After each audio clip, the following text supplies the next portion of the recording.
Welcome to the very first episode of My Nxt Move. My name is Scott Vasilisin. I'm super excited to be here. I am the owner of Next Era LLC, and I wanted to talk about entrepreneurship on how I got to where I am today, the hardships I faced getting started, and, well, my next move in order to become more successful than I am today.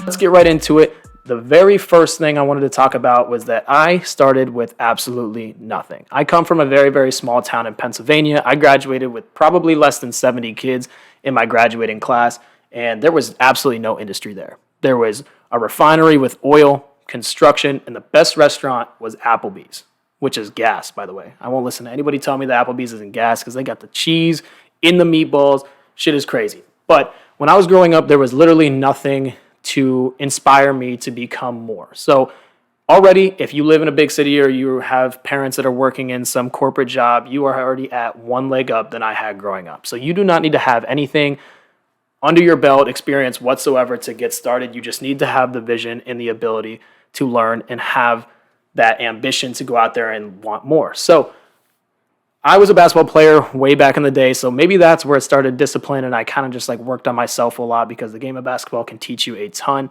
Quickly realized senior year that maybe taking a college application or taking a college offer to go play in college was probably not the best route for me because I was going to go to a smaller tier school. Being only 5'11", I'm not, going to the NBA. So I quickly turned my focus to go to a bigger school to enjoy myself and get a better education. And for some reason, I chose West Virginia University. With that, it's not the best educational university. It is a party school. It was a great time. I won't lie to you, but does not have the best reputation for academics or education. So I went there to have a good time. I went there to get a new experience because there was 40,000 kids there. It's a big school, big football town. The energy there was just unbelievable. I loved every single second of it. But the educational piece was not there, like I said. So I was never really focused up until my junior year. My junior year, I was a marketing major at first, which is kind of ironic because now I own a marketing agency as well before I switched to finance. So I went to this university. I'm paying $30,000 a year, and it's a ton of money out of state. I don't have anything, so I'm all in student loans. I'm in student debt, and I'm like, if I'm coming here, I need to learn something more valuable. I don't know anything about finances. I know nothing about investing. I have this strong interest in the stock market.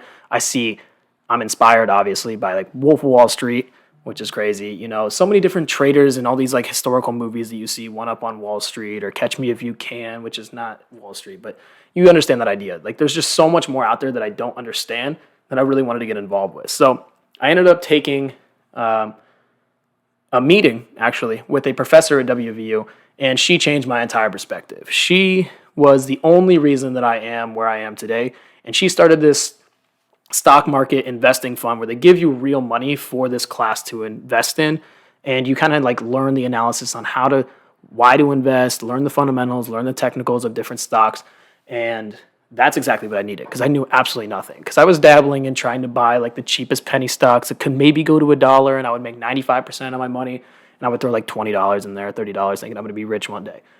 Well, that never really worked out, believe it or not. So I took this class, and it was a life-changing experience. WVU does not have a ton of connections, and like I said, it's not the best educational university out there. So this stock investing class really started to get me going.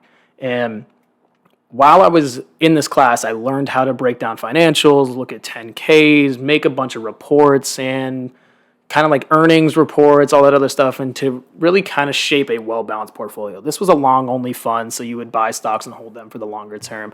And unluckily, I was actually in the banking sector, financial sector at first, which is super boring because we were just buying banks, and it's not fun to look at the financials and cash flow of a bank. So luckily enough, I actually did really well in the class. It wasn't really a class because you had to apply and interview for it, so more of a job more than anything else. So I ended up getting the lead tech sector analyst role. So I was in the tech sector analyst role. I was a lead tech sector analyst, and this is senior year of college.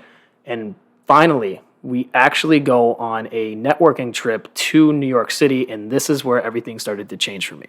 So I'm in there and I'm learning some basic stuff about stock market trading, stock market analysis. I start to get pretty good at it, and I'm really kind of have this entrepreneurial mindset. And back in 2018, this is when Square started to blow up. If everybody knows what Square Inc. is, it's the payment processing app. There's a ton of competitors now, so it's not as prevalent, but they were one of the first of the space, and I loved every second of them. So I really brought this company to the fund and made sure that we invested in it at a very, very early stage. That was one of our big decisions with their growth aspects. Like, we looked at their fundamentals, where they were breaching into, and the growth was amazing. Jack Dorsey's obviously an incredible CEO, the previous owner of Twitter, and now he's focusing all in on Square. But I will say that this trip to New York City changed my life because we actually ended up going to a bunch of banks, a bunch of asset management firms, all this other types of stuff in the financial industry that I did not have any interest in.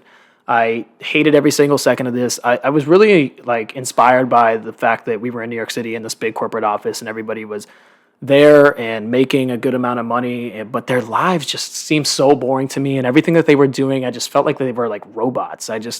I wasn't interested in working 15, 16-hour days just to make a good amount of money, to never really enjoy it because I'm going to be exhausted all the time. So right then and there on that trip, I was like, okay, I understand that this is where the opportunity is in this city and what this industry has to offer, but this is not what I want to do. So what do I want to do here? Next day, we go and visit the New York Stock Exchange. The New York Stock Exchange was incredible. It's like a TV set down there. There's CNBC, you see Jim Cramer, you see Fox News, Cheddar News, everybody's walking around. People are ringing the bell to open up the market. The DMMs and the brokers are running around down there. It was such an energy down there that I have never felt before in my entire life. I was like, this is what the movies are about. This is what the stock market is about. This is a land of opportunity right here, and I'm standing on this very floor watching this all unfold. And it's incredible. It's literally one of the craziest things of all time, and luckily enough, I got to meet somebody on the floor named Glenn that works at GTS Securities, and he and I hit it off. He was a West Virginia alum, thank God. That was one of the best connections ever. Thank you to the professor at WVU. Her name's Dr. Boyd. Shout out, Dr. Boyd. You are the best ever. She introduced me to Glenn Carell way back in the day, and she basically changed my life with that situation because him and I hit it off for a little bit. We stayed in contact. We went out. We got dinner. We talked after the West Virginia alumni event and all this other stuff. And we just stayed in contact while I finished out my senior year. We hit it off on Square because he had Square under his belt where he was trading it every single day on the floor of the stock exchange. So I basically, from there, I stayed. I knew I wanted to do that. I knew I wanted to learn from them.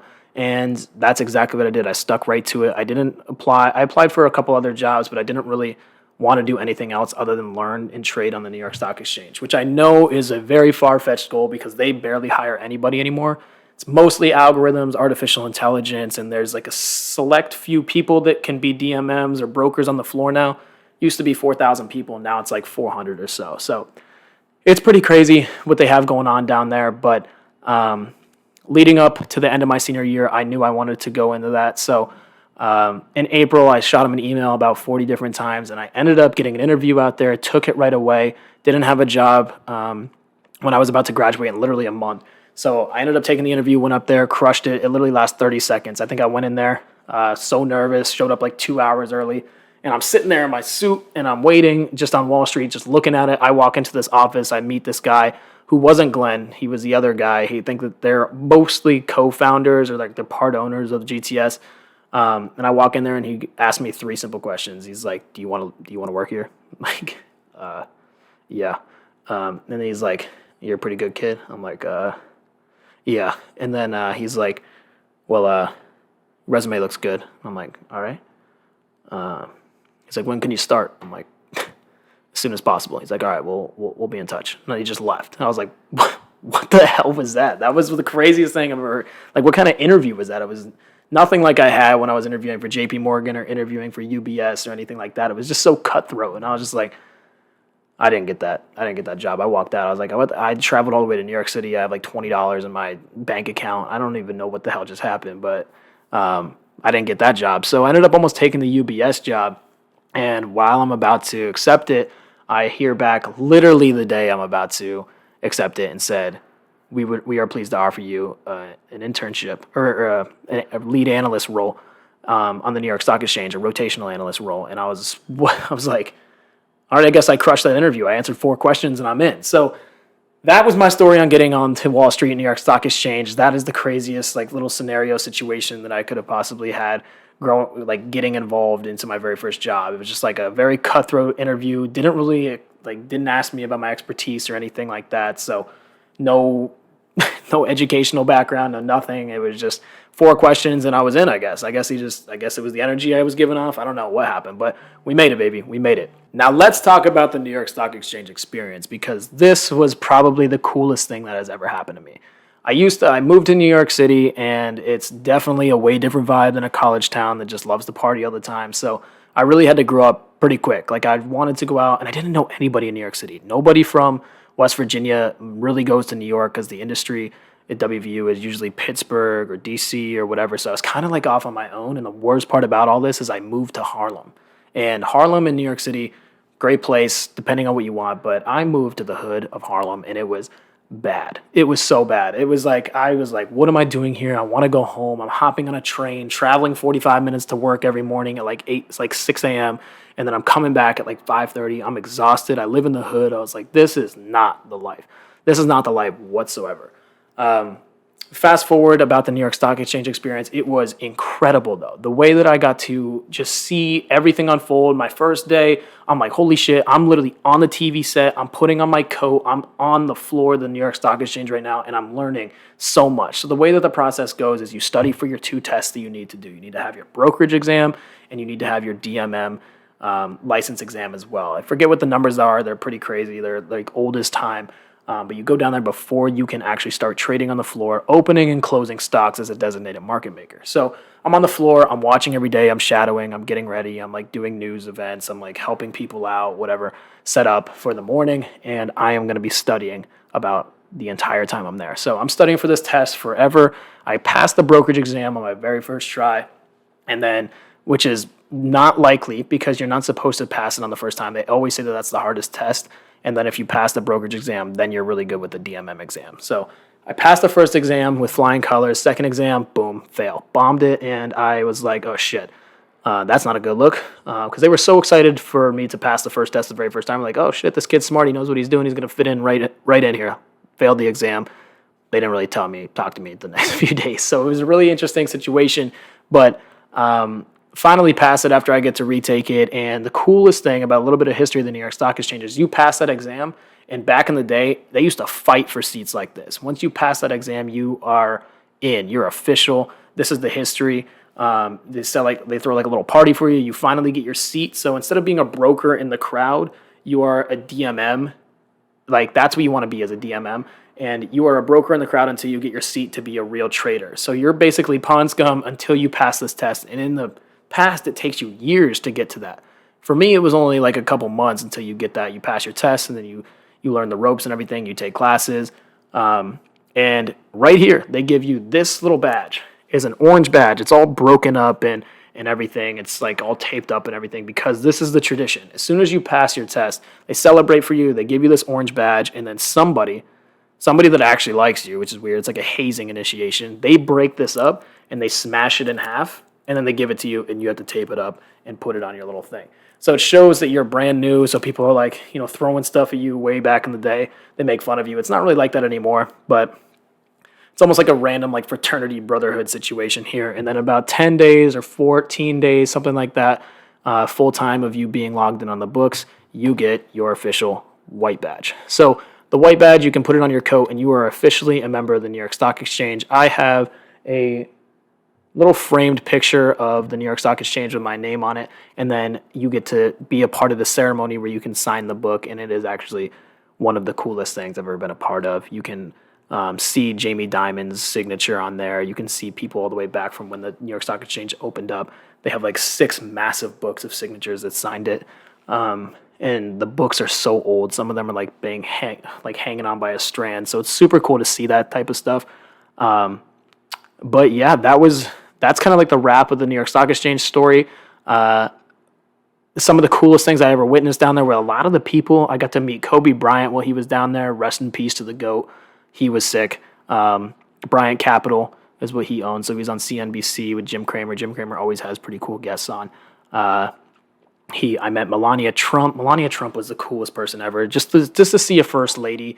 I'm not even a big Trump supporter or like a presidential. I don't even pay attention to politics really, other than a trade off of them. But She was so cool. It's just the power in the room that she like had on top of all the security. Everybody was just like, we shouldn't move as she walks onto the New York Stock Exchange. I met Jerry Jones, the owner of the Cowboys. Rob Gronkowski, he was super cool to look at. I met Mr. Wonderful.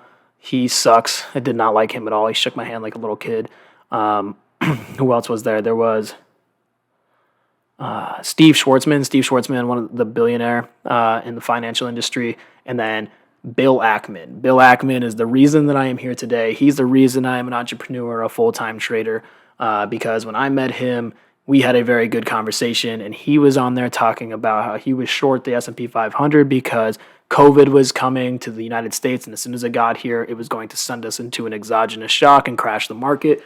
And goddamn, he was right. He was right. And when we had that conversation, he kind of introduced the art of options to me. I knew everything about equities at this point because I'm trading on the floor, hundreds of thousands of dollars at a time.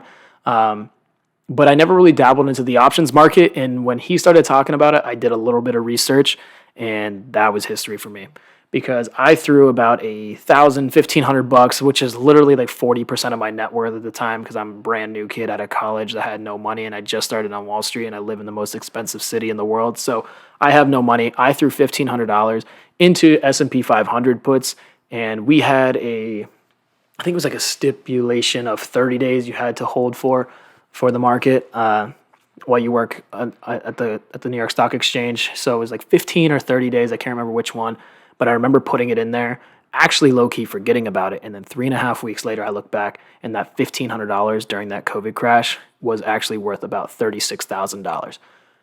That started to change my entire life. That opened up my eyes, my perspective, every single thing. And if it wasn't for that conversation with Bill Ackman, I would not be sitting here on my own as an entrepreneur and an owner of 2 businesses, soon to be 3, without that conversation. So I'm forever grateful to the New York Stock Exchange, the experience that place brought me, and my entire upbringing from that, because this is exactly what I wanted to do with my life. And I had so many thoughts and worries about what I wanted to do. I knew I didn't want to be working for the man all the time. I wanted to be an entrepreneur, and I did not expect it to happen as early as it did, but I am forever grateful of that and that conversation, because $1,500 to $36,000 in 3.5 weeks for a new kid out of college that came from a small town and was broke as hell his whole life, that changed my whole life right there. And it was amazing. It was a feeling I could never describe, but it only got better from there. So let's talk a little bit about COVID. COVID-19 on the New York Stock Exchange was unbelievable. I am actually going to Madison Square Garden to watch the Big Ten tournament with some of my coworkers, and we got the box, we got the suite. I'm in the New York Stock Exchange. They have a suite there. It's pretty crazy. We also have ice seats for the Rangers game, so I'm like living large out there. I've come from a small town, a WVU kid that's just a big party school, and next thing you know, you're on Wall Street and you feel like a king, right? But I just there was something about it that I did not enjoy still. I think it was like the work-life culture. Not exactly sure, but I go to the Big Ten championship, watching the tournament, and we're watching the first game, and I'm starting to feel a little off. I'm feeling like tired. I'm feeling woozy, whatever, and I'm with all my coworkers, and I'm like, guys, I don't feel good. Maybe I have that virus. And at this time, there's like 10 confirmed cases in the United States. Like, you don't have that virus. You don't have the virus. I was like, all right, yeah, you're right. I don't have the virus. I'm just like probably, tired from working all the time. Like, I'm working out every day, having a good time with everybody after work and all this other stuff. So I'm like, yeah, you're right. I probably don't have it. There's only 10 confirmed cases. What are the odds that I have COVID-19? I'm watching the game, and as I'm watching the game, the game goes like sideways for me. I'm like going in and out, and I'm super hot. I'm like, what the hell is going on? I've never felt like this in my life. I got to go home. And I ended up not going home. I ended up watching the entire first game. And over the announcement, all you hear is, all right, everybody, right after this game, we're canceling the tournament. Everybody go home. The next game is going to be postponed due to your health and safety. Everyone's freaking out. I'm like, what the fuck is going on? I go home. I get on this train to go up to Harlem. And actually, I'm not in Harlem at this time. I actually moved down to FIDA after I got some friends moved to New York City. I hopped out of a lease. I made like this lease agreement and got out of this my lease in Harlem and I moved down to Financial District to be closer to work. And that's when things started to change. Got this beautiful apartment. I had a view of all of New York City, the water, Brooklyn, the Brooklyn Bridge. It was sick. It was really sick. And it really wasn't that expensive. I think I paid like $1,500 a month. So it was a great building. I think it was more so for like college kids and stuff, but it was a great building. It was a great time.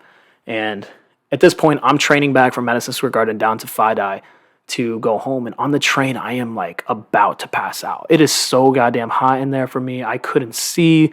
I'm just like dizzy as shit. And it hit me like a rock. And I'm like, dude, I have this virus. There's no way. Like, I've never felt anything like this in my life. And I had the swine flu. I had mono. I had all of it. I'm like a parasite or something. I get sick with everything. And I get on this train, I go home, and as I'm home, I do not feel good at all. I pass right out. I go home, I go to bed, I drink a gallon of water, I wake up and I'm feeling like shit still, but I'm trying my very, very best to go to work. So I go to work because you can't just call off. I'm only like 4 or 5 months in at this point. So I'm like, all right, I'm going to work. I'm going to be good. And as I get to work, it's not good. I'm like joking around about it. Everyone's joking around about it. They're like, oh, there's the kid with COVID, like COVID-19, you have the virus. I'm like, the guy's like, I might have this. I don't know. They're like, you got to go home then. I'm like, I don't know what to do. Like, I feel bad if I go home. I don't want to do whatever. And I'm on the New York Stock Exchange. Long story short, I had the virus. I was one of the first people out there that had the virus, and I shut down the entire New York Stock Exchange for the first time since 9/11. I have a framed picture of me on the New York Stock Exchange or New York Times. I'm on the very front cover saying New York Stock Exchange closed, Dow drops, biggest ever. Meanwhile, I'm making a ton of money off that because I had those put options, remember? Not really knowing that I had that was making that ton of money. I'm just sick as hell, and I shut down the entire stock exchange, and next thing you know, I'm supposed to be staying home for 2 weeks. So I stay home for 2 weeks, and I never went back to the New York Stock Exchange. That was the end of my career as a trader on the New York Stock Exchange. I still worked for the same company. They moved me up to asset management, and there was something else that they had me do. I was in the asset management, and I was on the CRM side and customer relationships of GTS. Since it was like a rotational analyst, they were like, okay, since you were a trader on the New York Stock Exchange and we have to cut the stock exchange in half, basically because of COVID-19, safety protocols, whatever. I got to meet a ton of people down there. Super grateful of that.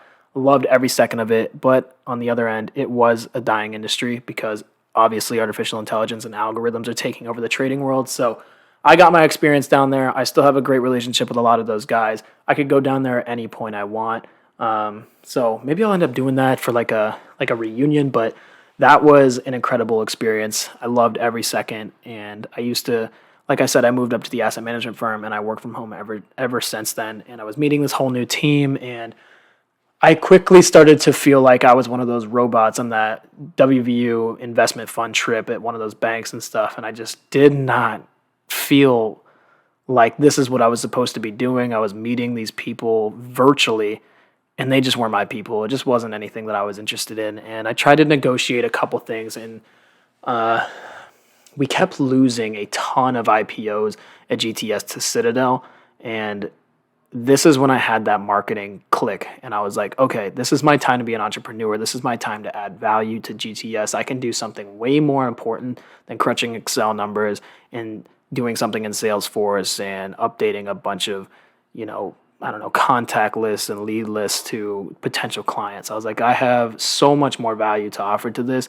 And I started to put together a pitch deck on marketing, trying to create a new role because there's no real presence of marketing in a financial space whatsoever. So my whole goal was to establish a brand presence for GTS because they were getting crushed on every aspect. And if you ever Google GTS or who you wanted to list with on the New York Stock Exchange for an IPO, they weren't showing up anywhere. They have no brand awareness whatsoever.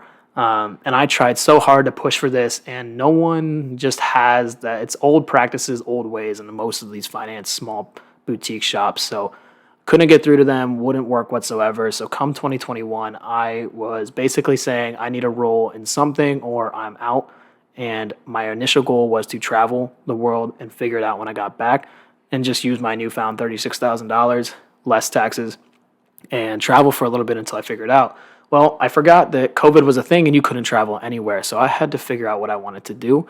And what I wanted to do was become an entrepreneur and a full-time options trader. So I hit the books, and that is exactly what formed in 2021. January 1st was Next Era LLC. And I finally became a founder, a CEO, and a business owner entrepreneur. Now, this is where the fun began. Back in January of 2021, my back was against the wall. I had absolutely no income coming in. I was learning how to trade and making money on my own over here on the options trading side, especially in 2021 when you could just close your eyes, throw a dart at the wall, and you'd make $1,000 or 1,000% because that bull market was crazy. So you didn't really have to be that smart in order to trade in 2021 and 2020, which made it even easier for me because as I was learning all the ins and outs of options trading, I was actually making a good amount of money in that market while I was learning. So it was really, really easy. 2022 was a whole different story. That was crazy, up and down movements all over the place. So as a full-time options trader, 2020, 2021 was amazing. Everyone was an expert all over social media.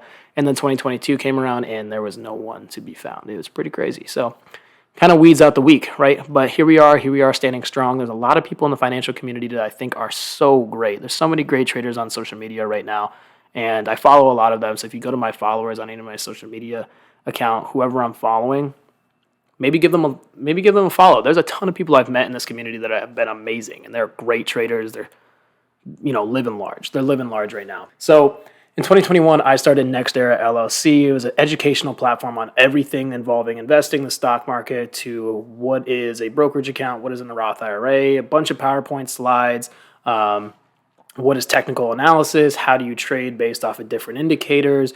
What is volume? Basically like a whole how-to situation on how to operate the stock market for people to come in, absorb all the information like a sponge, and then they can take it and utilize whatever strategy that they decide to build out with the information available and go off to be either a successful investor, a successful trader, whether that's stocks, options, swing trade, short-term, long-term, covered calls, selling options. There's so many different capabilities that you could possibly do in the financial world. So just to have an all-in-one platform, because the educational system does not educate anybody on how all of this works. So I wanted to build out a platform that was an all-in-one where you could come in and be able to talk to a bunch of people, have a community. The community is the biggest piece, with like-minded people talking about different types of trades or different types of investments or whatever they're working on. It creates these different connections, create partnerships and friendships, and people just started connecting all over the world. So I was making probably around $300 to $500 a month on the business side of things. I was still options trading, so I was making income on my own on the side. So that was what kept me alive, especially living in New York City. Mind you, it was COVID, so you couldn't really do too much. So I wasn't spending a ton of capital at that time. I was actually saving a good amount of money on top of options trading. But in terms of the brand, trying to get a subscription-based company to really start growing and blowing up and developing a brand so you have some recognition, like that stuff is really hard. And there is a lot that you need to learn in the marketing funnel in order to build any sort of brand, no matter what it is, no matter what industry you have. You need to build a brand presence, and you need to have some brand loyalty as well within that brand awareness stage. So that was probably the hardest part. I had to learn how to build out these social media platforms, all while building this platform with all this education, recording a bunch of videos that I wasn't really good with yet. I didn't have any of the equipment. I didn't have the capital to buy the equipment. And I didn't really have the time. Like I said, I was literally only sleeping like 2-3 hours a night while I was building this out, because it was either I make it doing this or I'm screwed, because it's COVID, no one's hiring, and I just quit my job. So what the hell am I supposed to do? So it was either make it or break it. Yeah, man, I think that the craziest piece to being an entrepreneur was the unknown, the fear of the unknown. So if you're out there and you're listening and you're trying to start your own business or trying to be a successful trader, a successful real estate investor, or stock market investor, or you're trying to start your own, restaurant or bar or whatsoever, my biggest advice I could give to everybody is just do it. Just start, because you're never going to have all the answers. You're never going to have all the answers before you start, because that's just impossible. There's so much that comes along the way that you're going to have to learn with the process. The hardest part to everything is actually taking the leap to become an entrepreneur or start that business or start that first real money trade or start to buy that real estate property. You just have to do it. You just have to go all in and be all in. And then if it fails, who cares? You tried it and you're going to learn something along the way. And even if it does fail, you take that knowledge and maybe you build something out with the next one. Or you can use that expertise to something that you gained, some hard skill or soft skill that you gained along that process, and take it, put it on your resume, and go into a better, higher paying job in the workforce. Like, there's so much that you could do. Even right now, if all my companies failed, I have learned so many capabilities and so many skills, like video content, video editing, podcasting, setting up equipment, lighting. There's options trading, stock trading. I know everything about economics, taxes now, tax liabilities, how to write off things in your businesses, what counts, what doesn't count. Consulting gigs, you could definitely do consulting. I run a marketing agency. I could tell you how to do paid advertisements. I could tell you how to do social media management. I could tell you how to run Google ads. I could tell you how to do SEO. I could tell you how to build out a website. I could build out websites using some of these platforms. I even know how to do some custom coding. The options are endless. Like, you learn so much that you never really thought that you had to know when you were building out a business, but it just kind of becomes second nature to this point. There's so many softwares out there that can make your life a lot easier that I didn't know about before, and I'm sure a ton of companies don't know about. So I could bring that value into these companies, but at this rate, I don't need to. Everything is building out my own personal brand. I love to hire a team. A team in my marketing agency is getting bigger and bigger and bigger, and we are a full service agency.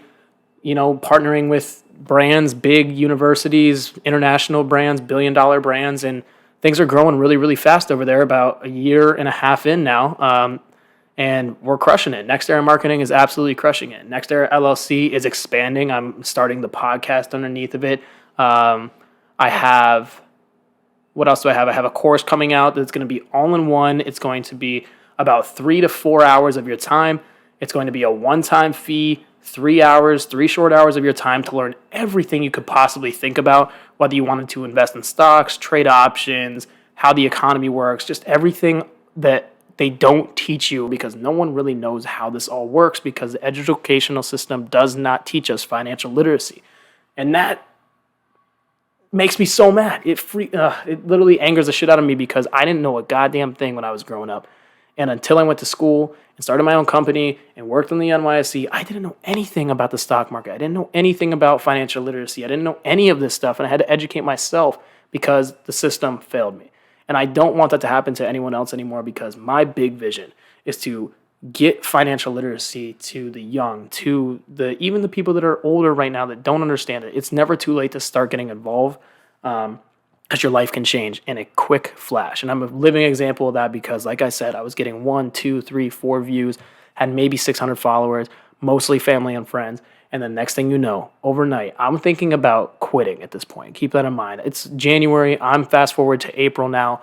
It's April. I'm like getting like 20 views, 30 views. I'm like, I have traction and I'm being consistent, but I'm exhausted and I'm tired and I'm making money options trading. Maybe I just go all in on that until COVID kind of like figures itself out, and then I'll apply for some more jobs somewhere else. And right as soon as I start thinking about that, this is why I'll never quit. As soon as I started thinking about that, I was like, what? I failed 3-4 months in. I made a video, posted on TikTok at 2 p.m. on May 12th. 2:06 p.m. on May 12th. I remember it like crazy. And I checked back my phone when I went to shower, came back going crazy. 10,000 views, 20,000 views, 60,000 views, 200,000 views, 700,000 views, 7,000 followers, 12,000 followers, 40,000 followers. Next thing you know, overnight, I have 1.2 million views on one video and 68,000 new followers. I built out this platform for educational services, telling people how to do this, how to do this, how to do this, and I went viral. I went viral on the very same day I was thinking about quitting, and that is why I will never quit. I made more money in one day than I did in my job's salary. And that's including with the options trading and how I built out so many new members coming in to the educational community. And it was life-changing for me. It was hell, though. It was so hell. I didn't have the infrastructure to maintain all of that volume coming in. So I was like scrambling and scrambling and scrambling. It was kind of like the NFT market, if you remember how they crashed. There were so many people coming in and they couldn't handle so many people on their server. It was like so overwhelming that I was so pumped and so excited, but I was so stressed out about it, because I wanted to make sure that everybody was like taken care of, doing their thing. I wanted to introduce myself. I wasn't done building out the platform yet as it started blowing up.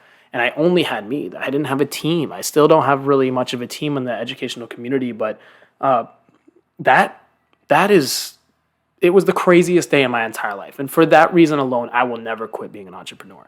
Whatever, no matter for how long it takes, it'll be just that one simple situation that I will never give up. And fast forward to today, the community is thriving. There is a ton of people in there, and I'm trying to expand it like crazy. And from that point on, from when I was about to quit, still a full-time options trader, got the community going. It's going to get better. I'm creating a course, starting this podcast, going to be inviting a ton of people on here so we can all gain value. I'm going to be learning from them, and you're going to be learning from both of us, having the conversation in whatever industry that they have.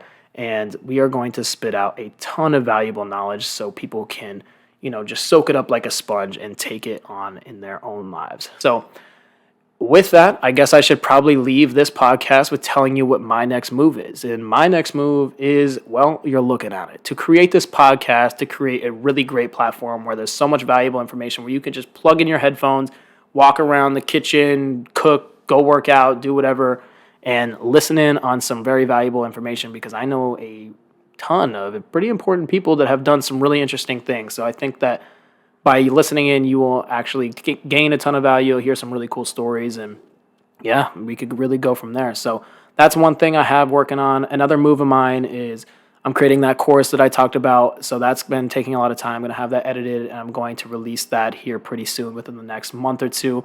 And that is going to have everything you need to know about the stock market in terms of trading, stock market economics, how it's correlated, different sectors, how to invest, setting up accounts. There's going to be literally everything you could possibly imagine. Different option strategies, how the rich become rich, how the rich stay rich, and some very, very in-depth, thorough analysis on what my strategy looks like as well. So you could take that however you want it and then apply it for yourself and the strategy to develop for yourself for the future. But I can almost guarantee that your financial literacy will increase tenfold after the course. So I'm working on that. I'm also developing the community still a ton, and I'm also building out my marketing agency. We are growing so fast. It's crazy. We are partnering up with some people in India, Mexico City. We are partnering up with major universities and international billion-dollar brands and stuff like that. So the marketing agency is blowing up like crazy. So sounds like I'm spreading myself too thin, but I'm really allocating my time perfectly. Currently working on a 28-day, 4-week hard challenge. So no alcohol, 2 workouts a day, clean diet, 7 hours of sleep, and a book a week. So I got a lot going on. This January has been crazy. I got this challenge going on. I got the marketing, signing new clients, building out the infrastructure there, building out more teams, maybe raising equity, but we're actually doing really well right now. Options trading every single day still. Scalping the market right now because it's really choppy.